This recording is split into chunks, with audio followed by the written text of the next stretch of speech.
Ladies and gentlemen, before we get started, here at Ivy Talks Podcast Network, we're doing a subscriber giveaway. We'll be doing a giveaway on the 1st and the 15th of every month for $50 for a random subscriber. All you have to do to enter is subscribe, comment on any video, and you'll be entered for a chance to win. And once you do it once, you're entered for life. And it's going to be on the 1st, 15th of every month. A random subscriber will be chosen to win $50. As you grow, that money will go up. So go ahead, subscribe, comment to enter. Enjoy the show.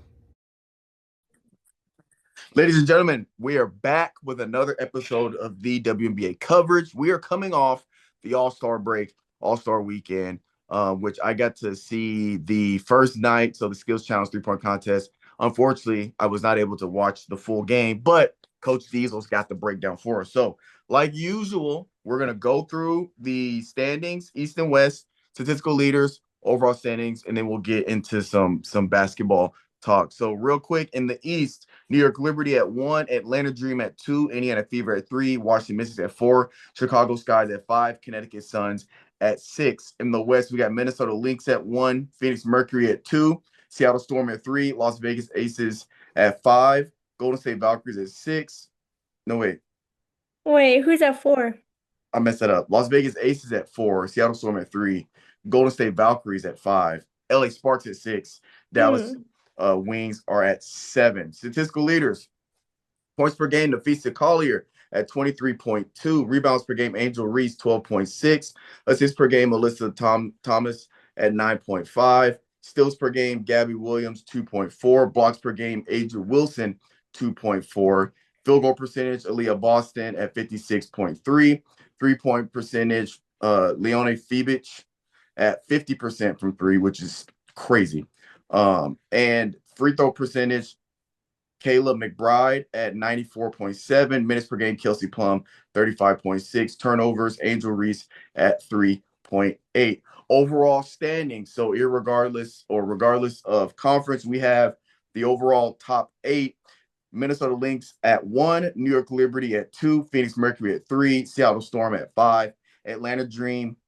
No, I keep messing that up. Minnesota Lynx at 1, Liberty at 2, Phoenix at 3, Seattle Storm at 4, Atlanta Dream at 5, Indiana Fever at 6, Washington Mystics at 7, Las Vegas Aces at 8, first team out Golden State Valkyries. So as we see here in the notes, switched. we see here in the notes, Las Vegas Aces were the first team out last week. Now they're up. They passed Golden State. Golden State drops. And the other two flips is New York Liberty was at 3 last week. They flipped to number 2. Phoenix Mercury drops to 3. So again, like we talked about a few episodes ago, the race kind of in the middle of the pack for both teams is all determined by a game and a half. It's very tight. So we could potentially see some flip-flopping back and forth here. Some awards and achievements over All-Star break. Skills Challenge. Shout out to Natasha Cloud, who wins the Skills Challenge. Shout out to Sabrina Osku, who wins the three-point contest and I believe ties for the second most points, or I guess for their point system, second most points in the three-point contest. She also holds the record for the most. Now she ties the record for the second most. And I'm sure if she continues to do this, she's going to have the record at each point and maybe even break her own record. But phenomenal watching that. She just caught fire there in the middle of the three-point contest. And then the All-Star game, Team Collier wins 151 to 131. Some top performers for the All-Star game. Obviously, Nafisa Collier scores 36 points, 9 rebounds. The 36 is a record high, so the most points scored in the All-Star game. And 9 rebounds on just 19 minutes of play. So very high efficient, very in and out, get in, get your buckets, and then pretty much just chilling. And she goes on to win the All-Star MVP, obviously, with that dominant performance. Skylar Diggins, the first ever All-Star triple-double, recorded 11 points, 11 rebounds, and a All-Star game record of 15 assists. And also Paige buckets. Shout out to Paige. 16 points, 5 rebounds, 16 points, 5 assists. And she hits the first ever 4-point basket in the game, where they have an area where it's like a dot basically in the middle of the floor. If you hit from there, it's a 4-point ball. She's the first ever there. So Diesel, I want you to break down what you saw from the All-Star. First of all, how was it? We all know, especially in the NBA, there's a lot of talk about the All-Star game's boring. the All-Star game. They try to change formats to get more people to watch. First of all, how was the vibe of the All-Star game? And then not only that, just how was it? The vibe was good. I mean, there was a lot of celebrities out. It seemed from because they were in Indiana because Hmm. of the NBA All-Star game. So I mean, there was a lot of celebrities, some NBA players. You know, Tyrese showed out. So I mean, it's not like people didn't come out to watch it. It was packed. People came to watch it. It was entertaining. I mean, you always got the haters out there that's saying it's not exciting because there's no dunks, there's no alley-oops, there's no any of that stuff. But I mean, if you don't think Nafisa Collier scoring 36 in 19 minutes with 9 threes is right, oh no, 9 rebounds. Man, rebounds, Nine yeah, rebounds, my bad. Is not impressive. I mean, men or women, that's insane. And then of absolutely. course, Paige being the first rookie to get an all-star selection and hitting the 4-point shot, which I think they implemented this year partly because of last year's All-Star game, Sabrina and them.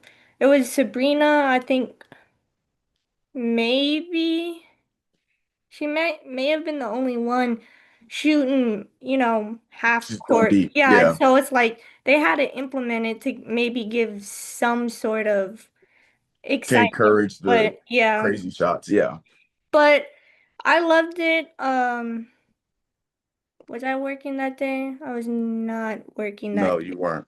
Yeah, so I was able to watch it. I wanted to watch it, but we were so busy. Like there was no shout out. Sometimes I put it on that back computer and I Yeah. kind of will watch it. It was so busy, there was no chance. So unfortunately I missed it, but I wanted to watch it. I mean, it was great. It was fun to watch, fun to see all the stars just having fun, letting loose a little. I mean, just the overall game was just, it's for me at least it was fun. Paige Yeah. played great. Obviously, Nafisha did too. Asia, she did pretty decent. Obviously, she wasn't like in the top like performers that we have here, but she had a good game. It was good to see like Paige get her recognition for her season, also being the first one ever to shoot the 4-point shot. I mean, overall, I think I liked the All-Star game better than the night before when we were kind of watching it at work, Mhm. the Skills challenge and skills stuff. challenge and all that. Yeah. 'Cause it was more, star-studded. You got the interviews in between, everyone just having fun, a good time. So it was an overall great game. I don't care what no one says. Fantastic. I love to hear it. And honestly, if we're being honest, people are complaining about and this is both leagues, WNBA and NBA. People will complain about the All-Star game and how it's with this. It's an All-Star game. Like if you're wanting to see like playoff type of intensity, like this isn't the game. Nobody's out there trying to get hurt playing an All-Star game. Yeah, This they're is supposed to just be a break for the team, for guys that have small injuries, knickknacks here to get time, rest. To kind of come back. And that's also why they strategically put it in about the halfway point of the season to give teams it's almost like a bye week, essentially. And yeah. so these stars that are there, they're not nobody's out there trying to roll an ankle or get hurt in an all-star game. So I enjoy them regardless, whether defense is being Same. played or not, because that's what it's for. You know what I'm saying? Yeah, it's just for pure entertainment. Yeah, exactly. So we'll go on to some performance alerts. There were a couple of games that they did play Monday and Tuesday, and I know I didn't last episode didn't go over those because the rest of the week was off. So we do have some performance alerts for those couple of, I believe, yeah, Monday and Tuesday with the games we played. So Hmm. Angel Reese, shout out to Angel Reese, 22 points, 10 rebounds, 3 assists, 64% from the field. We've Ah, talked about this pretty much all season, every episode at this point. Once she figures that out, which she is, she's finishing or she's having very good field goal percentages in the most recent weeks, she's going to be a problem. I don't know. We'll talk about kind of standings later because they are kind of bottom of their conference. But if she can keep this momentum going into next year, I think Chicago might be one of those teams you got to look out for if she's coming Mm-hmm. out super efficient. Some more top performers. I'm gonna go through these quick, and I'll pretty much go. We have a big list because there was only 2 nights worth of games, so we have enough time to kind of drop everybody's name. So July 14th, Nafisa Collier drops 29 points. Courtney Williams, 18 points for both of them for Minnesota Leaks. DeWanna Bonner records a triple double, 22 points, 11 rebounds, 11 assists. Alyssa Thomas, another triple double for her, which there's no surprise there because she's a triple double queen pretty much. Yeah. Caitlin Clark, 14 points, 8 rebounds, 7 assists, kind of doing it all there. Kelsey Mitchell, she drops 20 points in the same game. Tina Charles, 21 points, 11 rebounds. Rakia Jackson drops 22 points for the Sparks. Kelsey Plum, she 20 points, 6 rebounds, 20 points, 6 assists, 4 rebounds, 3 steals, getting it done on both sides of the ball.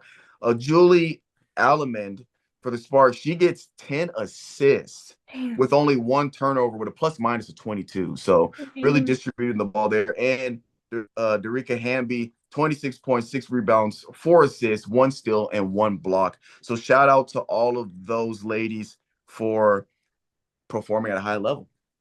So we're at the point that we've been talking about. There's kind of like there's really like 3 phases of the WNBA. You have pre All-Star break, beginning of the season, post All-Star break, and then you have playoffs. It's essentially how it breaks down. So we're in that third, I don't want to say quarter, we're in that middle part of the season. This is where everything really matters because how you finish at this point in the season from All-Star break on will determine whether you get in the playoffs and how you perform because we all know the teams that go on deep playoff runs are the ones that learn how to play their best basketball towards the end of the season. We've seen it before where teams are playing well in the beginning, they can't sustain it, they drop off, first round exit in the playoffs. But we've also seen those teams that kind of struggle or maybe middle of the pack, middle of the season, and then they just start going on this hot streak, and then they get into the playoffs and they go on this playoff run. Very similar to kind of how the Minnesota Lynx did last year. They're kind of middle of the pack. Mhm. After the All-Star break, they went on a 14, 15 game win streak. They were the hottest team Yeah. since the All-Star break, and then they end up,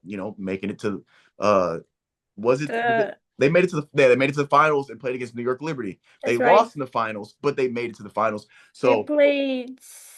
I think they went 5 games, right? Because it's yes, yeah, they yeah, went all 5 games.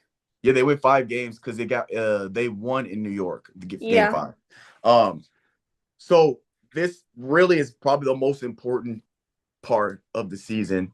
This is teams you're either going to hold your spot if you're in the playoff and then you're top 8, or if you're a team outside of the top 8, you're trying to get in. So, Hmm. what are you looking for moving forward from certain teams? Whether you want to talk about specific teams or just in general, what are you looking for as we move forward here in the rest of the season?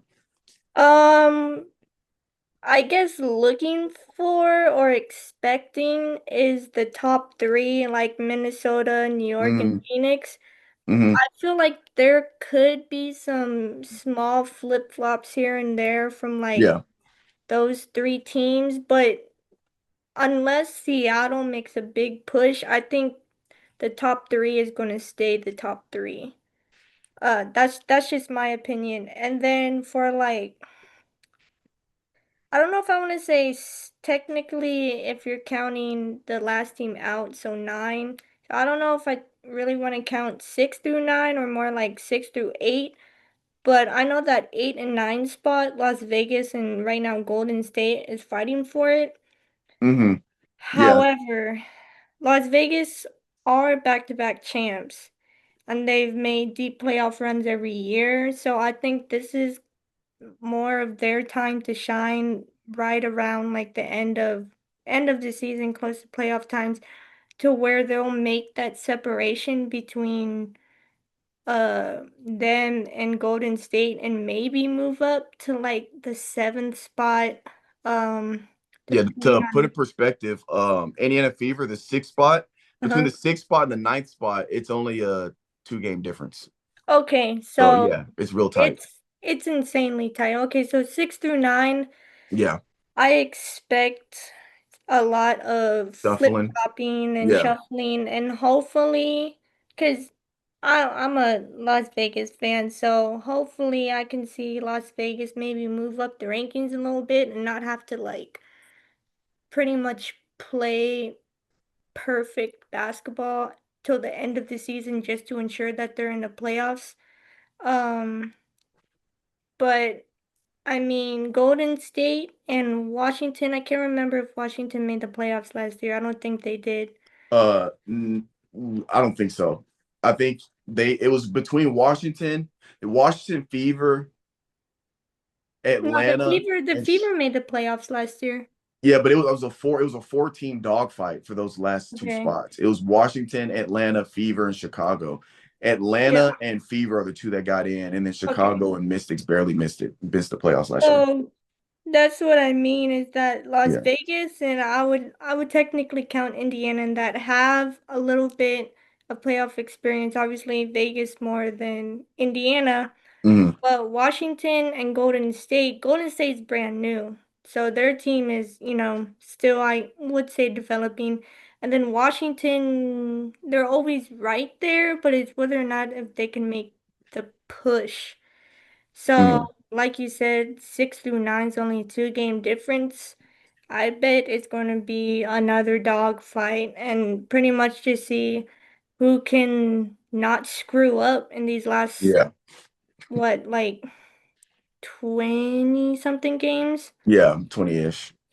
So, but I think 4 and 5 in the playoff standings, Atlanta and Seattle are kind of secure. I wouldn't say really secure, but they would have to just play, Fall apart. Yeah. yeah. But 1 through 3 and then 6 through 9, I think there's going to be a lot of shuffling, and we're just going to really see these last like 20 something games who is going to really, really lock in and make that playoff push to ensure their spot, you know? Yeah. Yeah, piggybacking off of that, what I'm expecting from just really the league as a whole is I'm expecting the intensity to be turned up. Yeah. Like I mean, I guess if you're New York, if you're Minnesota, if you don't, like you said, the higher you are up, the more wiggle room you have for mistakes, right? So if Mm-hmm. New York or Minnesota have the little rough patch, they go on like they go zero point 0.5 in like a 10 game run, they'll probably be okay. But these teams, like we're talking about 6 through 9, I expect, especially the 8 and 9 spot teams, I expect that the defense, especially on the defensive intensity side, to be at a higher level. Yeah. I'm if it's me, if I'm in that position, I am. We got to play with this hit from now on. It's game time. They say the season doesn't start until after the All-Star break. So it's after the All-Star break. It is game time and the season's on. Defensive intensity is up. Offensively, you're gonna I feel like you're gonna do what you do offensively, but you're trying to turn your defense into offense. You Mm-hmm. can make up for offensive mistakes. You can make up for having a shooting slump. You can make all of that up if you are absolutely in their ass when it comes to defense, creating Yeah. turnovers, getting those turnovers, the points off of turnovers, getting three versus two looks, two versus one looks and turnovers, rebounding the ball, defensive rebounding, offensive rebounding, second chance points. I think that a lot of these teams' intensity is going to be ramped up. And if not, they're either not going to make the playoffs or if they're on the in there, but at the bottom, I can see those teams sliding out. Yeah, So kind of like what you're saying of the defensive intensity part. I believe that if the intensity of defense is risen, for me, I think there may be more blowouts as into of like the defense is so strong. One, it could be Golden State versus Indiana or, you know, Vegas versus New York, whoever, but I believe the the intensity is going to be risen so high is that the games will be kind of entertaining and competitive maybe quarter 1, 2. But after that halftime, I think teams are going to start locking in, playing harder, making smarter shots, because that is one thing in the WNBA that people always complain about, that the shots aren't always smart. Them girls are just jacking up shots. So I think there may be more mid-range, more layups versus forced threes, Yeah. faster shots or less fast shots and more of like taking their time to find. And then, like you said, defense turning into offense if the offense isn't flowing already. Yeah. And then that actually reminds me one last point of well that I will say. And this is not even what I expect. This is what has to happen if you want to make it into the playoffs. You gotta beat the teams you're supposed to beat. Yeah. Like if you are, for example, if you're Indiana or if you're Las Vegas and you're playing the Dallas Wings or Connecticut Suns, you got to beat those teams. Mm-hmm. You got to beat the teams that are at the bottom of the totem pole when you play them. But I don't mean as in like, oh, it's Connecticut. They've only won what 3 games this year. They've only won three Yeah. games, so well, we No, got it. let's take it No, easy. Yeah. no, I mean you're going out there. You're trying to embarrass them the same intensity you gonna play against Minnesota or New York Liberty with, same intensity you playing against Dallas and the Dallas or the Connecticut Suns. Like you gotta win those games. The competitive games, like if you're Indiana Fever playing New York, which they're playing right now, those 50-50 games, be competitive. Be Yeah. competitive, put yourself in a situation to potentially win the game. But if you're Fever and you're going against Connecticut, you gotta You win better that. win. That's the Yeah. ones you gotta win. Those are the ones you have to win because those games are gonna bite you back in the butt because you lose that when you're supposed to win. Then you turn around and you might have New York Liberty, Minnesota back to back. Now you're looking at potentially 0 and a 0 and 3 run with a 3 game losing streak in a week. You gotta win And those. You gotta you win drop those. from 6 to 8 like that, Literally. depending on if Vegas and Golden State or Washington are 3-0 or 3-1 or yeah, 3-1, however Yeah, many games there are. So it's like, literally. yeah, Yeah. you've got to be careful, especially if you're towards the bottom. You've got to win the games you're supposed to. And I mean, that's really it. Because if you don't, you're pretty much screwed, especially in the WNBA because it's so competitive because of the few teams that are able to make it in the playoffs. Yeah. So, Yeah, only so many can. Yeah, it's tight, and it's even like you said, it's harder because it don't matter what conference you in. It's just top 8 records. You can be third in the conference if you don't have the top 8 record, you're not in. So it's almost harder to make it because it don't matter where you rank at in your conference. So yeah, but yeah. fantastic. Ladies and gentlemen, y'all heard it here. Recap of last week, All-Star break. Phenomenal. Shout out Indianapolis, that city, for hosting it, NBA and WNBA. And we'll catch you guys next week.